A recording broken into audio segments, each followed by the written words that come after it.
Before we begin, let me warn you, what you are about to hear is one of the most bizarre and unpredictable 911 cases investigators dealt with this year.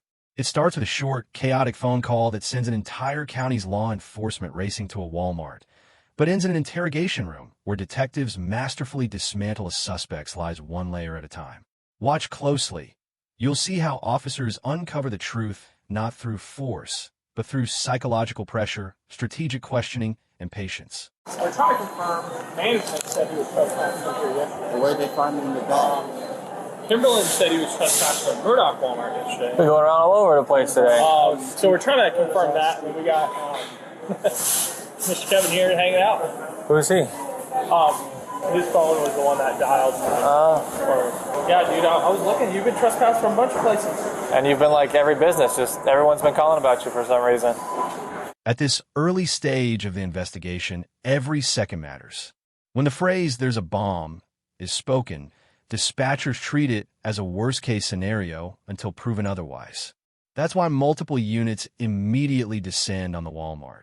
They just don't like me. I don't know about that. I've never seen anybody that got called on by every single time. No, it's okay to be a customer at a place, right? But when you start hanging out for long periods of time, and we don't like that, you know? Joy. Is he under arrest or? No. Well, so basically Walmart. What is he walking in a circle for? Someone to walk in a circle.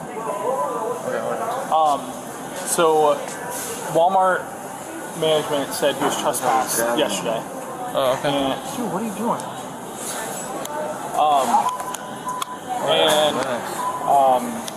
So I'm like, ask Murray, I'm like, you want me to detain him now? Look at my He's stuff. like, Look, grab my stuff, bro. And Nice. what are you doing? Stop! Don't grab any of your stuff. And then I guess Walmart management told him to leave this morning, and then he came back. So I gotta find out from Murray what we're doing with him. Oh, okay. And then I would like to verify in ACES whether he's actually been trespassing me or not. This is the moment the entire investigation shifts. After reviewing surveillance footage, detectives notice someone else, a man entering the restroom around the exact time the bomb threat call was placed. This detail is critical because Walmart restrooms often have narrow windows of foot traffic, making timestamps incredibly strong evidence. Officers now realize the person in handcuffs outside is likely innocent, and their focus moves to the quiet, seemingly calm man walking through the store. Notice his behavior: cooperative, friendly, even casual. But that's exactly why trained investigators stay alert. The most dangerous suspects often appear the least threatening at first contact. Black shirt right there? Grab him. Yeah.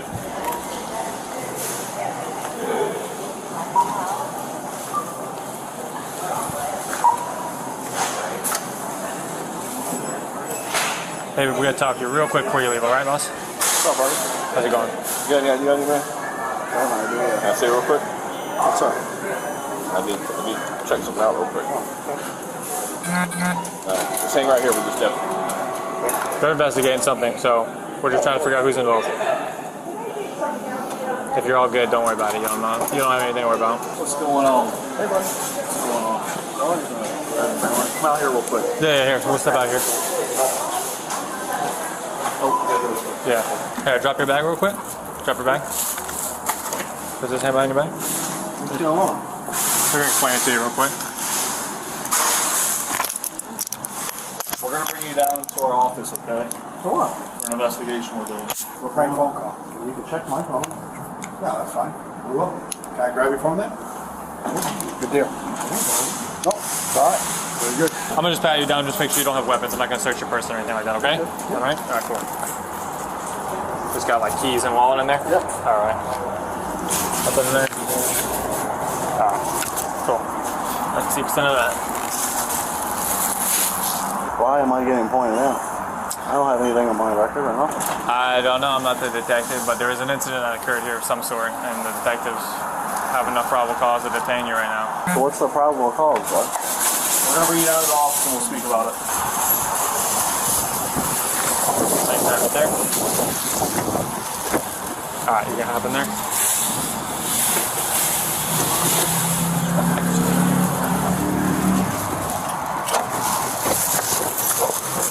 Right here, detectives perform what's known in law enforcement as a soft detention, a controlled, non-aggressive way to secure a suspect without escalating the situation.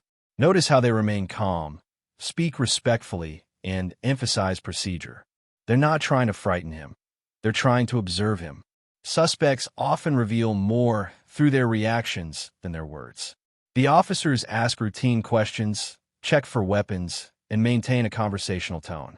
But beneath that calm exterior, their goal is razor sharp. Determine whether this man is simply in the wrong place at the wrong time, or the person who called in a bomb threat that mobilized an entire police force.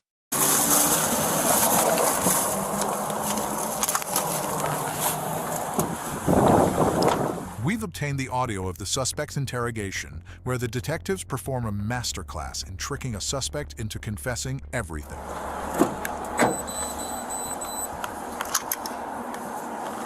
All right, go ahead and step on out.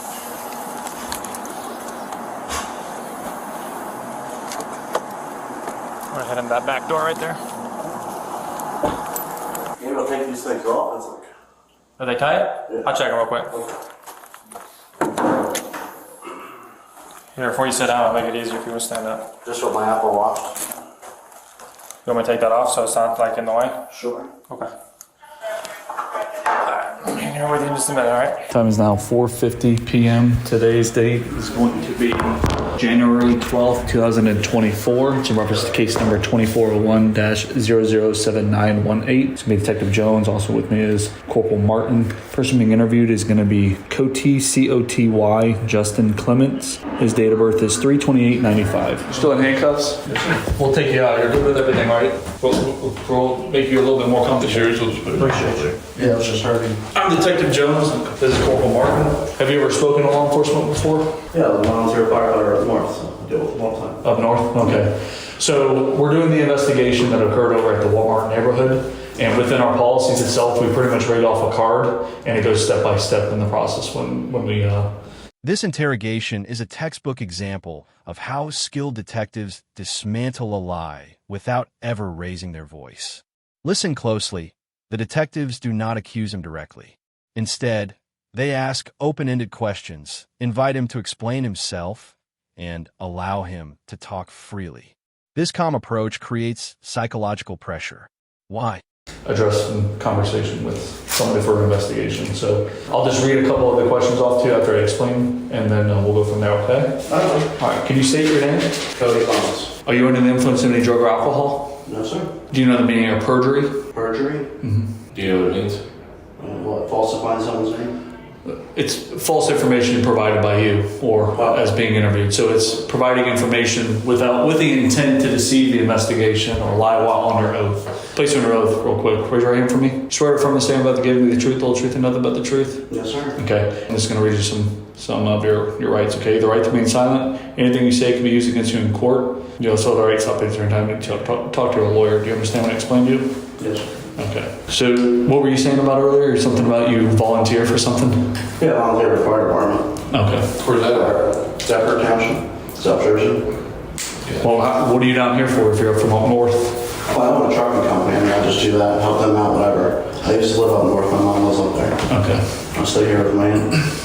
So obviously you and I had interacted when you were at the Walmart neighborhood, Right. to include Corporal Martin itself, and you appeared that you were unaware of what's going on, but you know why we're here, okay, and what the investigation that we're doing. So I'm So sorry. how am I involved in it?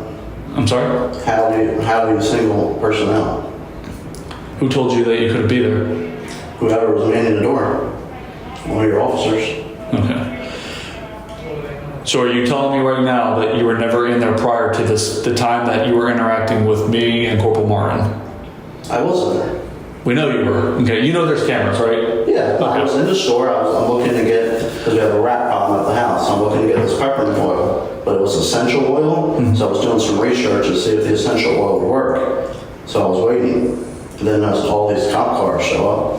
So now I'm waiting, and I said, oh, essential oil will work. So I go back to go in the store, and they said, you're not allowed. So then I go across the street, get them charged, come back. Let's just start from like the first time you were in the store. Tell us what happened from when you went in the store.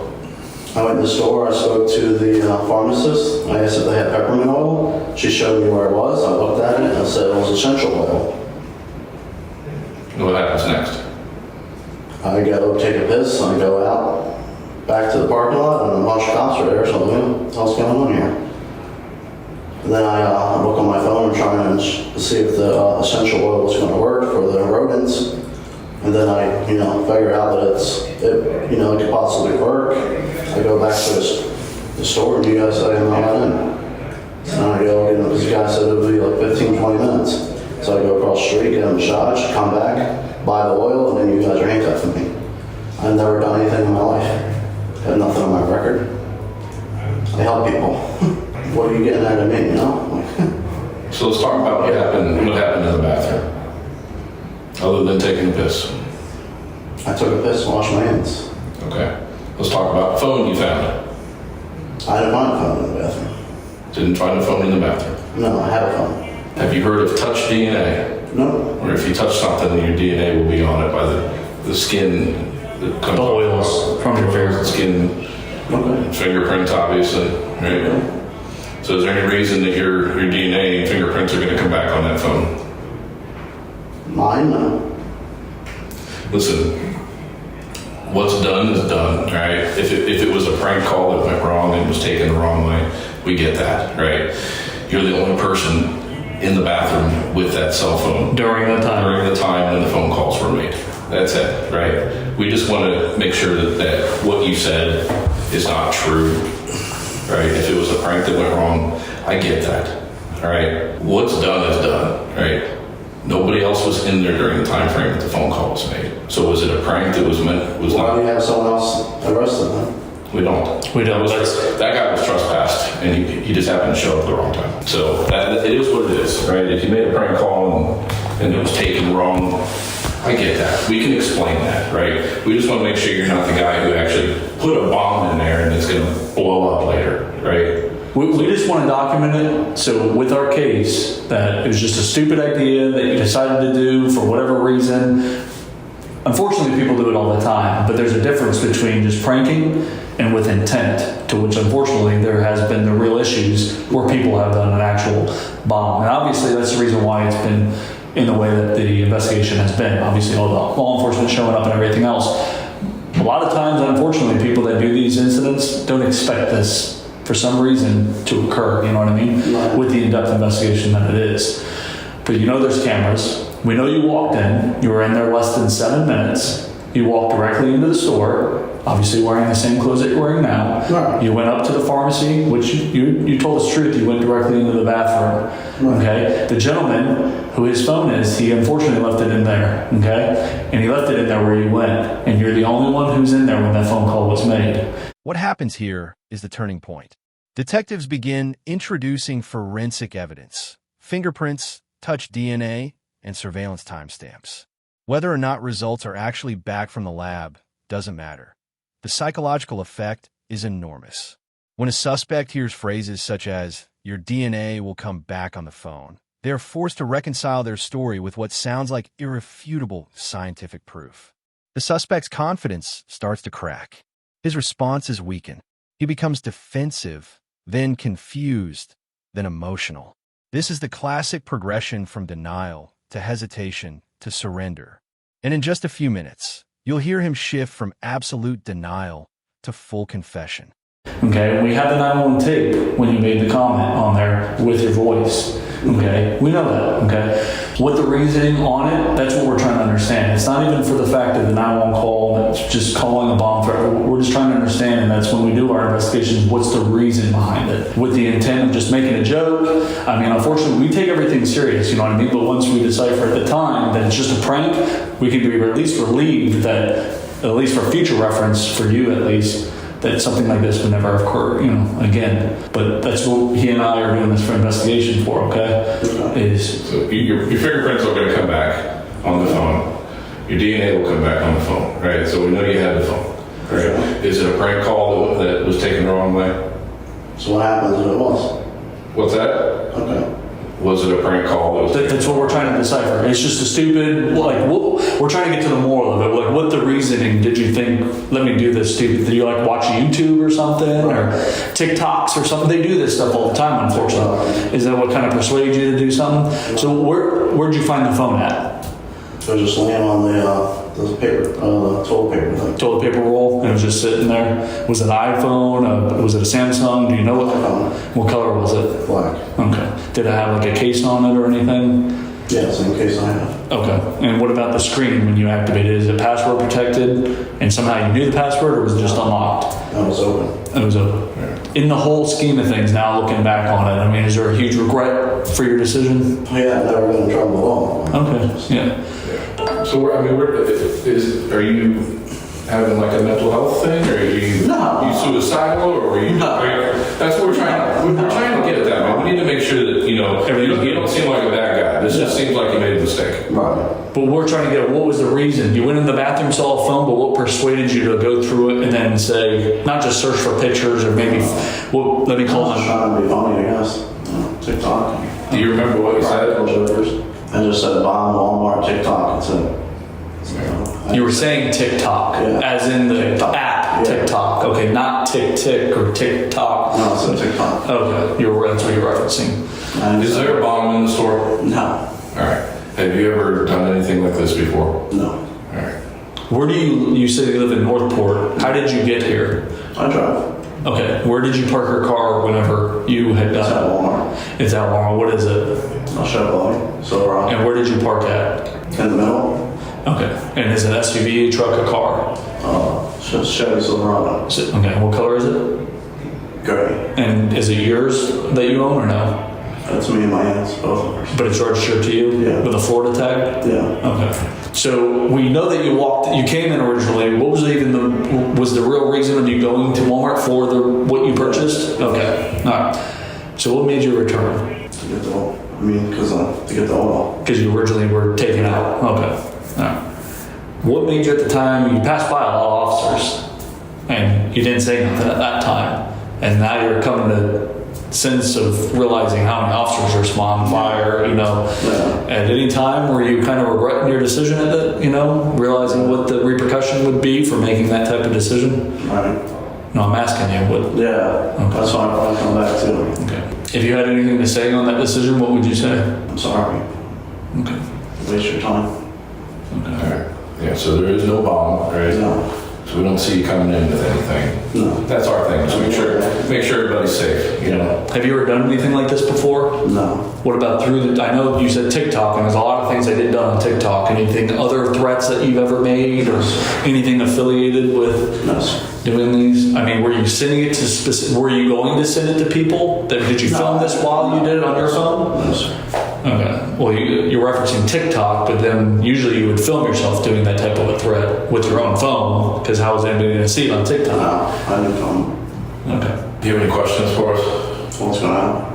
No, we're going to talk about this. I mean, obviously, this is not a good situation.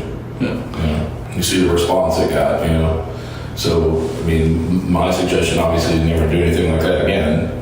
And something you probably could have done is flag one of the officers down. Because you knew why they were there, right? Yeah. Flag them down and be like, hey, sorry, it was a joke. I screwed up, But I would just not do this again. It's pretty serious, We had 20 deputies out there running lights and sirens trying to get there. Right. Now you think about this. This is thinking outside the box a little bit. If one of those deputies crashes and hurts somebody or gets killed, and it's all because of something like this, you're looking at a lot more trouble, Right. And being as a fireman, think of what kind of danger. You've driven a fire truck before. I mean, Yeah. it's stressful. You're trying to get somewhere to help somebody, and And at the same token, imagine you're doing the volunteer fire and you're responding to the same call. Come to find out it's just a prank. I mean, how upset would you be at the same time? All this time and resources, money-wise and everything, other things need to be happening. So, anything you wish to add, change, or leave from we just told us? What do you think's going to happen? we'll go talk about all that. But for the interview, anything you want to add, change, or leave? Anything we spoke about off tape, we can speak about on tape? Okay, close the statement. This case is a powerful reminder of how a careless decision can spiral into a full-blown criminal investigation with life-altering consequences. The suspect didn't plant a bomb. He didn't intend to hurt anyone. But his reckless prank forced dozens of deputies into emergency response mode. Lights, sirens, fast driving, and dangerous situations where lives could have been lost. Detectives handled the case professionally, using calm tactics, psychological strategy, and evidence-based questioning to uncover the truth. If anything stands out from this interrogation, it's how quickly lies collapse when confronted by trained investigators. If you want more breakdowns of real interrogations, police psychology, and courtroom strategy, make sure to follow for the next case.